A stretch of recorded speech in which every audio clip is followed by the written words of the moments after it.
Hi guys, and welcome back to the channel. In today's video, I'd like to share with you how you can move from simply talking about stuff to actually doing stuff. Imagine if you could just stop talking about all the beautiful things you want to do and start doing it. It's going to be amazing, right? It definitely is. Now, in order for us to understand that, we'll be learning about two parts of ourselves and how they contribute in making us do stuff or not do stuff. There are two hemispheres in the brain, and they are responsible for basically all the control and everything you do as an individual. The right hemisphere is known to control the left part of the body, and the left hemisphere is known to control the right part of the body.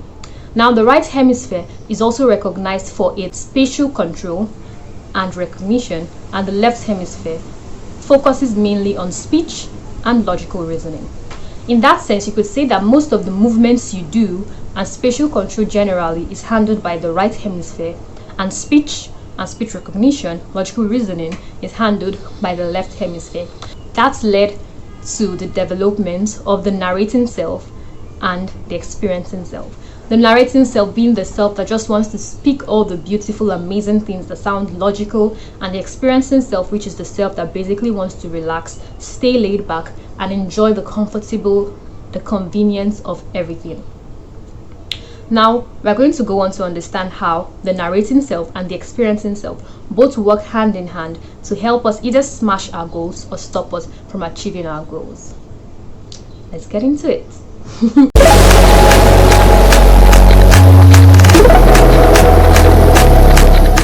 I can imagine that there would be a lot of things that you would have told yourself you were going to start, or you were going to do, or you were going to stop, but you've actually not gotten to starting to doing it. So like, say you said it at the beginning of the year, and now this is July, it's the second half of the year. You made new resolutions that you're going to start doing something before the end of the year, which is December, but you've still not started doing anything. So how do you want to start doing it? That is what we want to tackle today: how to move from simply talking about stuff to actually doing stuff. If that interests you in any way, stick with me and let's get into the video. So this video is going to go in two parts. The first part is we're going to understand why there's always a discrepancy in what you want to do and what you actually say you're going to do. So start by understanding that there are two kinds of self. We have the narrating self, which is the self that likes to talk, and then we have the experiencing self, which is the self that feels and experiences a lot of things around us. Now, what usually happens when you say you want to do something is that your narrating self comes up with the statement. You say, I want to lose 10 kilograms before the end of the year, and you say it in January, and you've said it out loud, written it down somewhere. So your narrating self has explained what you wanted to do, and it's out there for you to see it.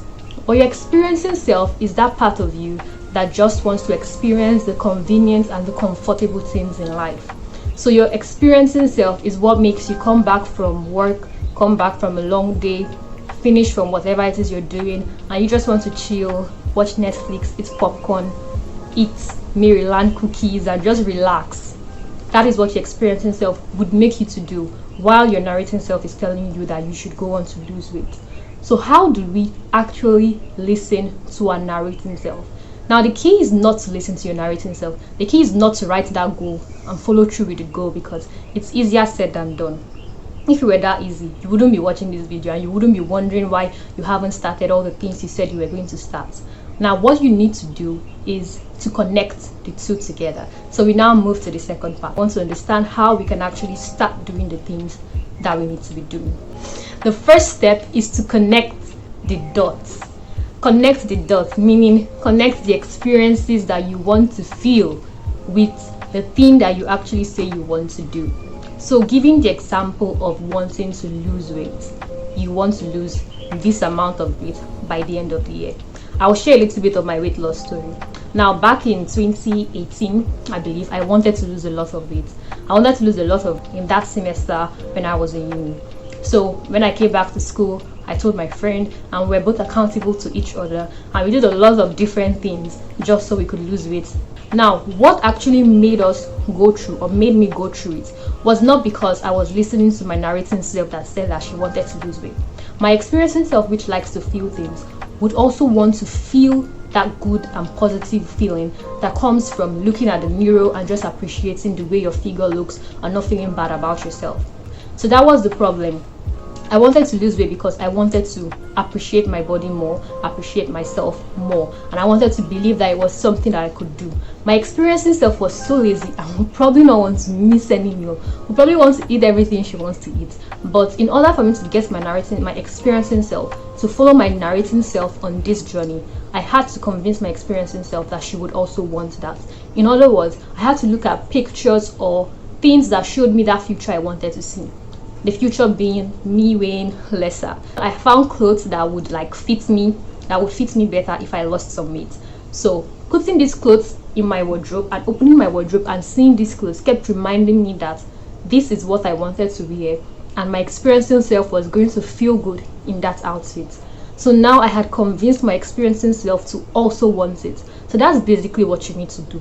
Convince that part of you that is feeling lazy, feeling laid back, that it also wants that part or that second thing that you've told yourself you want to do. So if you've told yourself you want to write a book, you want to start doing something differently, you also need to convince the feeling part of yourself that is also going to enjoy and feel good when you achieve that thing or when you start that thing. Now, starting a YouTube channel for me was something that my narrating self took the lead on, and it's like, go girl, let's start this. But for my experiencing self that gets lazy sometimes, gets too tired to film video, what usually happens is that I keep reminding myself that there are people who learn from the things that I'm doing, people who send me feedback and messages that this has blessed them in some way, that they have learned something from it, and my experiencing self likes that feeling. So because I've been able to connect the fantastic things that my narrating self is saying, then my experiencing self is able to carry along with me in this journey. I hope I've been able to make sense to you and I've been able to help you connect the dots. Now, once you have been able to connect the dots between how you're feeling and the goals you want to achieve, we now move to the final part, which is now starting. It's easier to start once you have agreed that the end result is going to be both beneficial to your narrating self, which is a part of you that wants to look good to the world, and your experiencing self, which is a part of you that just wants to feel good to yourself. So once you've connected the dots, you can now move on with goal setting and smashing those goals, because you definitely will smash all those goals as long as you've been able to connect the two dots together. Thank you guys for watching. I love you all so much. Thank you for staying till the end. Don't forget to subscribe and to like if this video enlightened you in some way, if you enjoyed it in some way. Yeah, and I'll see you in my next video. Love you. Hats, more hats for you.